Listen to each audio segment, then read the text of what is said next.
Hi, I'm Larry Richardson, your step-by-step chef.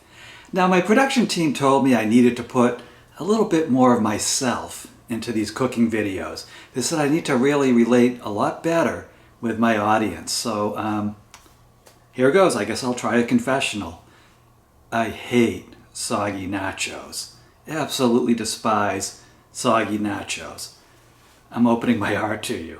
Don't you? Nobody likes soggy nachos. So I kind of made a workaround for this recipe that's much tastier to me than soggy nachos and also much fresher. So come on, let's cook. Okay, so here are the ingredients for our non-soggy nachos. First of all, we have our tortilla chips, and I like the white corn tortilla chips, and we'll probably use about maybe about 20 of those, whatever you have laying around the house. I like to make about a foot diameter pan of it, which comes out pretty tasty. That's plenty for me and another person to eat. You might want to make more. That's totally up to you. I also have a cup of shredded Fiesta blend, Mexican blend cheese. I'm going to use about a third of a cup of minced red onion. We're going to use one jalapeno. We're going to mince that up.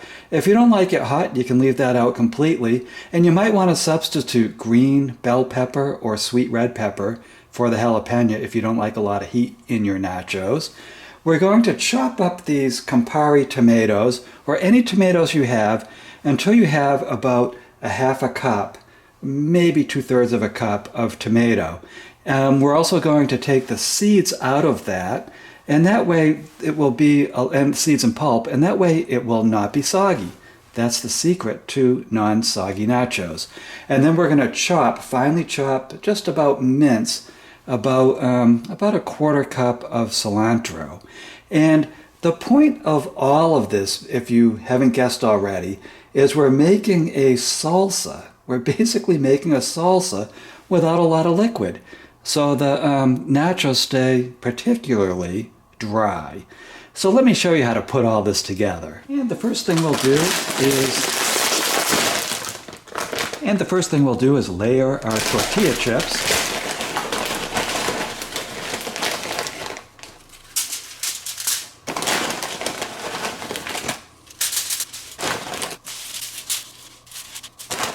And yeah, I like them layered in a single layer.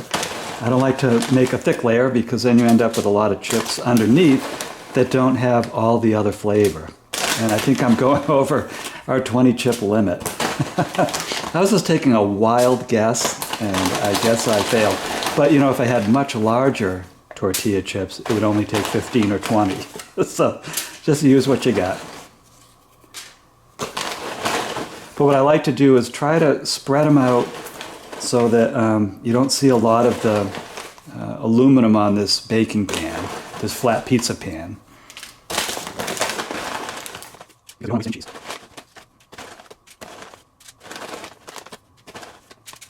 Now I already have people in the house looking at me saying, they have that face of, come on, would you hurry up already? Everyone loves nachos. And then we just spread our cheese. And you can use more cheese or less cheese. Everybody has a different opinion about that. Nachos can be very controversial, one of those dishes. Everyone has a slightly different taste in these. But let's just get these spread out.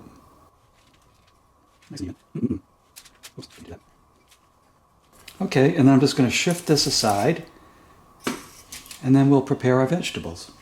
And the first thing we'll do is cut our red onion. And again, all of these ingredients, you should prepare them to taste. If you like more onion than I'm adding or less, be my guest, make it your way. I find these measures come out just about right for me. So all I do is take the onion, peel it, and then I'm just cutting really close parallel lines in the top of the onion.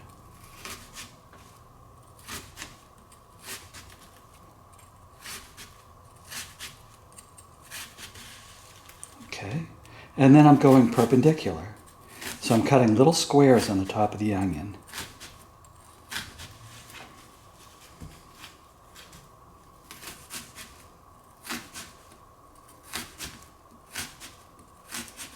And then I just cut down the face of it.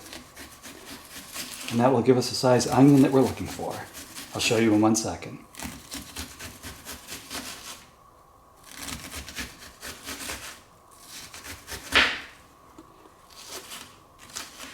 And there we go.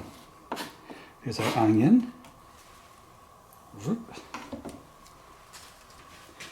And here's our tomatoes. And with these, we're just going to cut these top parts off, the stemmy parts. There's got to be a technical word for that. Now, all of these vegetables have been rinsed off ahead of time. And I'm just going to cut it like that. And I'm going to do that for each of these. Cut off the stemmy tops.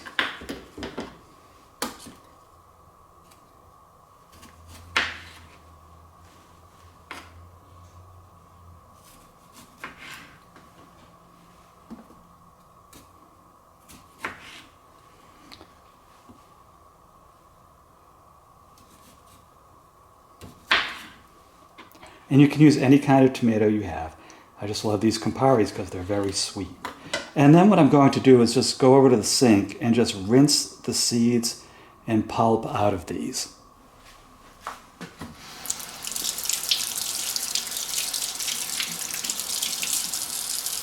You can see seed and pulp gone.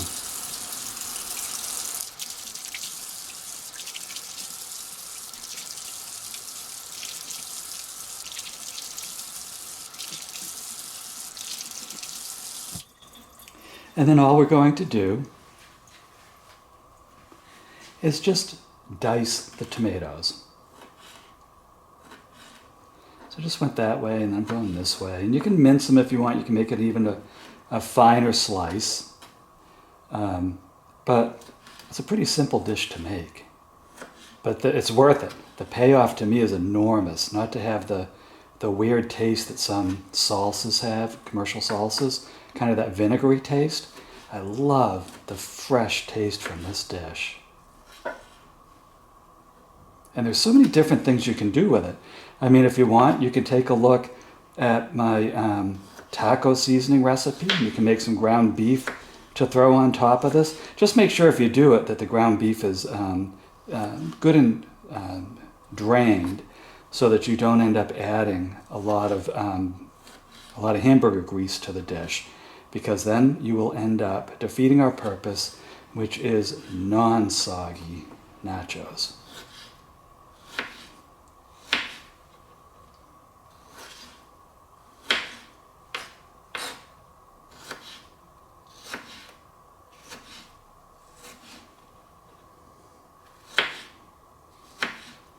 And, you know, sometimes when I'm making a dish like this, I might discover that I made a little bit too much topping, you know, because tomato sizes vary and all that stuff. So when it gets down to sprinkling everything on the nachos, that's when I'll decide how much to use. But this is a pretty good measure. And if I decide to use less, these will not go wasted. Sometimes they'll go in an omelet or something like that. And now we have our jalapeno. Now I put a glove on when I cut these, because a really spicy jalapeno will, it can burn your skin. And then if you go and touch your eye, it will burn your eye. And then if you touch anything else, it'll burn your anything else too. And we don't want to burn anything else's when we're cooking. That's not fun. So I'm just taking out the core, rinsing out the seeds.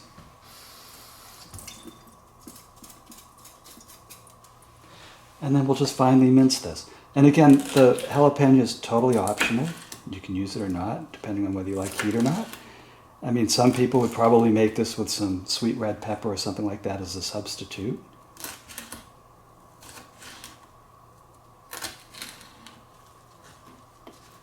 And then I'm just cutting down like this, getting nice little minced pieces. Oh boy, this is going to be a hot one. I wish I wore my glasses. I should have had shot glasses on. Whoa. I might be crying in the outro for this one. And it's not just because the nachos are delicious. Ooh. But I can tell you, the cool thing about this is these ingredients already smell like a really tasty salsa. And I did rinse off the cilantro too. And I'm just going to cut what I think we need as our finishing touch. There we go. We're just going to mince up the cilantro.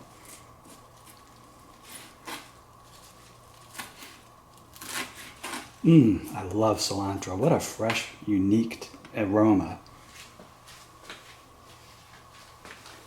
And then we just give it a little bit of a chop like we did everything else. I don't want huge pieces of cilantro in this dish.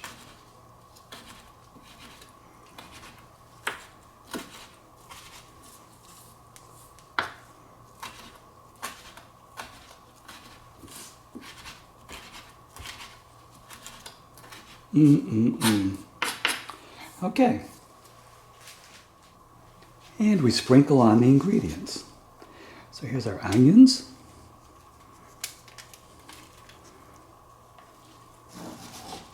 A little bit of tomato mixed in. They're all going to know each other anyways. And again, you can add more onion if you want. And just keep sprinkling everything across the top. Oh, those Campari tomatoes. What a gift. And no, I'm not paid by the American Campari Association. I just think they're delicious.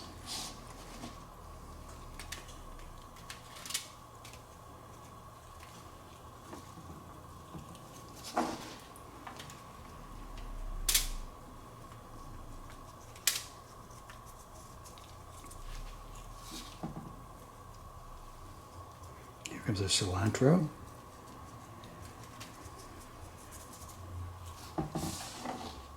And if you want, you can take a little bit of a Mexican chili powder or a taco seasoning. If you want to sprinkle that on here, you can, but I don't think it needs it. I really just love this fresh taste.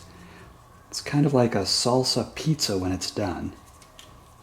And the cool thing is it cooks really fast.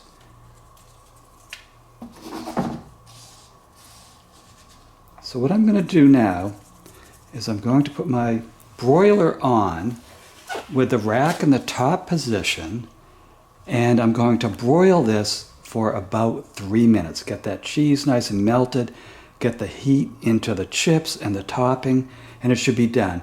The main thing you don't want to happen when you broil this is you don't want to burn the chips themselves. And the other thing is don't close that broiler door because you don't want the heat to build up and have this ignite. So just be real gentle with it. Leave the door open just a crack and let it broil. I'll be right back. So here we are minutes later. We have a delicious hot plate of not soggy nachos. I'm so glad I opened my heart to you. My producers were right. Now if you want a printable version of this recipe, please visit my site, stepbystepchef.com. There you will find a printable version of this recipe and well over 150, maybe over 200 recipes by the time you see this that are demonstrated in the step-by-step way. So each recipe has a video that goes along with it. And I'm so glad you've been along for the ride. Another thing you're going to find that is absolutely priceless is a link to my book, Cooking with the Step-by-Step Chef.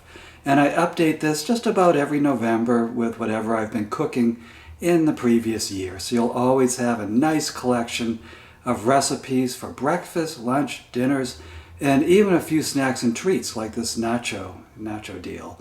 So I hope you will check out the book too. And it makes a great gift for friends and relatives. So my name is Larry Richardson. I am your step-by-step chef, and I'll see you in the next episode.